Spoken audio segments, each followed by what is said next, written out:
સુરતના કિમ પાસે રાત્રિના 1 વાગ્યાના આસપાસ ગંભીર અકસ્માત સર્જાયો હતો। ટ્રક અને એક લક્ઝરી બસ વચ્ચે ટક્કર થતા બસમાં સવાર મુસાફરોને ઈજા પહોંચી હતી। મળતી માહિતી મુજબ વડોદરાથી સેલવાસ લગ્ન પ્રસંગમાં ગયેલી લક્ઝરી બસ સેલવાસથી પરત ફરી રહી હતી ત્યારે કિમ નજીક ટ્રક સાથે અકસ્માત નડ્યો હતો। બસમાં અંદાજે 35 જેટલા મુસાફરો સવાર હતા, જેમાંથી લગભગ 15 મુસાફરોને નાની મોટી ઈજાઓ પહોંચી હતી। ઈજાગ્રસ્ત તમામ મુસાફરોને તાત્કાલિક સારવાર અર્થે નવી સિવિલ હોસ્પિટલ ખસેડવામાં આવ્યા હતા। હાલ તમામ ઈજાગ્રસ્તોની સારવાર ચાલી રહી છે અને રાહતની વાત એ છે કે તમામની હાલત સ્થિર અને સ્વસ્થ હોવાનું જાણવા મળ્યું છે। મનીષાબેન જયેશભાઈ, મનીષાબેન ક્યાંથી આવતા હતા, કેવી રીતના તમને બસને અકસ્માત થયો? અમે લગ્નમાં જતા હતા, સવારમાં 8:30 વાગે ગયેલા અને ત્યાં આગળ લગ્ન પહોંચ્યું શાંતિથી તો 10 સાડા 10 થયા હશે અમને। પછી આવતા આવતા એવું થયું, ટાઈમ કેટલો થયો એ ખબર નથી। કેટલા જણ હતા તમે લોકો? ખાસા હતા ને, 35-40 જણ હતા। કેટલી લોકોને ગંભીર ઇજાઓ થઈ છે, શું કહેશો? કયા પ્રકારે અકસ્માત થયો?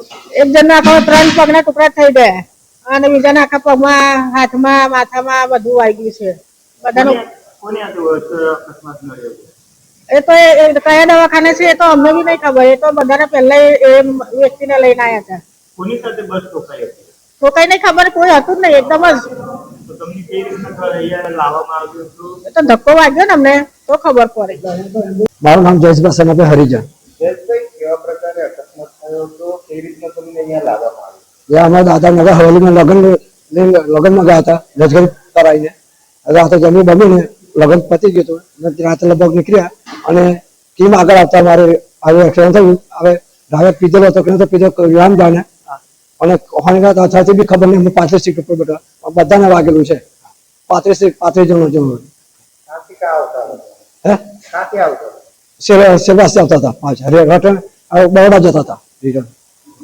કેટલાક જણાને ઇજાઓ થઈ છે? 35 જણને ઇજાઓ થઈ છે, 2-3 જણને તો વધારે વાગ્યું છે, સિરિયસ જ છે અને બીજા 30 જણોને તો ઓછું વાગ્યું છે, મતલબ કે ફ્રેક્ચર થઈ ગયેલું છે એવું છે। બસ ડ્રાઈવર શું કહે છે? હે બસ ડ્રાઈવરે ડ્રિંક કરી હતી? હા, હવે મસ્ત ડ્રાઈવર ડ્રિંક જ કરી જશે એવું લાગે છે મને। ભાવેશ ઉપાધ્યાય, દ્રષ્ટિકોણ ન્યૂઝ, સુરત।